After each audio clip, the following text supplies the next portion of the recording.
দুপুর 1:55 ছেড়ে যায় ইনকিলাব মঞ্চের মুখপাত্র ও ঢাকা ৮ আসনের সম্ভাব্য স্বতন্ত্র প্রার্থী শরীফ ওসমান হাদীকে বহন করা এয়ার অ্যাম্বুলেন্সটি। তার সঙ্গে আছেন হাদীর ভাই আবু বক্কর সিদ্দিক ও তার বন্ধু।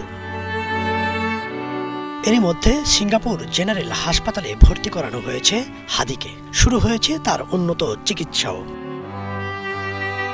এর আগে ওসমান হাদীকে নিতে আসা এয়ার অ্যাম্বুলেন্স সিঙ্গাপুর থেকে রওনা দিয়ে ঢাকা বিমানবন্দরে অবতরণ করেন সোমবার বেলা 11:22।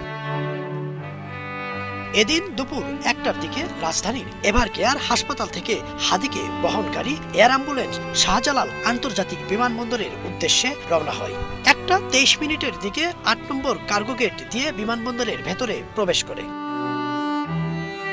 হাদীকে সিঙ্গাপুরের উদ্দেশ্যে এয়ার অ্যাম্বুলেন্সে তুলে দিয়ে সাংবাদিকদের সবশেষ তথ্য জানান প্রধান উপদেষ্টার বিশেষ সহকারী ডাক্তার সায়েদুর রহমান। এ সময় তিনি বলেন, গুলিবিদ্ধ অর্গান ছাড়া বাকি সব অর্গান ভালো আছে। ওনার গুলিবিদ্ধ যে মস্তিষ্ক সেটা ছাড়া বাকি অর্গানগুলো আল্লাহর রহমতে বলা যেতে পারে কিডনি, হার্ট এবং রেসপিরেশন, এই 3টি ক্ষেত্রে এখন পর্যন্ত এটাকে নিয়ন্ত্রণযোগ্য এবং বিভিন্ন ওষুধ এবং অক্সিজেনের মাধ্যমে সেগুলোকে মোটামুটিভাবে এখন পর্যন্ত নিয়ন্ত্রণ করা যাচ্ছে। গেল শুক্রবার নির্বাচনী প্রচারণায় গেলে ঢাকা ৮ আসনের সম্ভাব্য স্বতন্ত্র প্রার্থী শরীফ ওসমান হাদীকে খুব কাছ থেকে গুলি করে সন্ত্রাসীরা। এতে তার মাথার ডান দিক দিয়ে ঢুকে অপর পাশ দিয়ে বেরিয়ে যায়। সেদিন থেকেই জীবন মৃত্যুর সন্ধিক্ষণে এই জুলাই যোদ্ধা।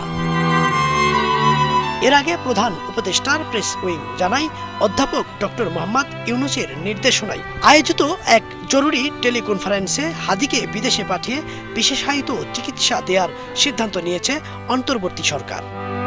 ইদ্রিস আলম, বাংলা ভিশন, ঢাকা।